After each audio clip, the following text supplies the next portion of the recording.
ఆత్మీయులు గనక మీకు హెచ్చరిక. అందరూ కాదు కానీ కొందరు మీరు పొందుకున్న రక్షణ ఆనందాన్ని ఎక్కడో పోగొట్టుకున్నారప్పా. ఎక్కడో పోగొట్టుకున్నారు. దేనికోసమో పోగొట్టుకున్నారు.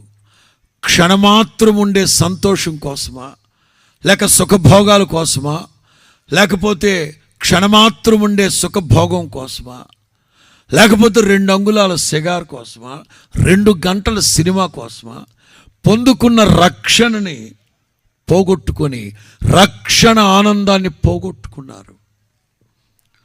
దావీదు చిన్నప్పటి నుంచి రక్షణ ఆనందాన్ని పొందుకున్నవాడే, రక్షణ అనుభవాల్లో సాగుతున్నవాడే.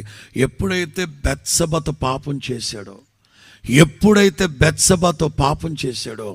ఎప్పుడైతే సేవకుడు వచ్చి గద్దించాడో,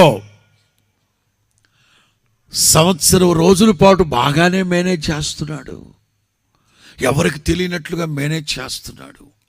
సంవత్సరం రోజులైంది బెత్షెబతో పాపం చేసి, ఏమీ తెలియదు అన్నట్లుగా ముద్దుడుచుకొని తిరుగుతున్నాడు. వాక్యం హెచ్చరించింది. వెంటనే అంటాడు, దేవా రక్షణ ఆనందాన్ని నాకు మరలా పుట్టించండి.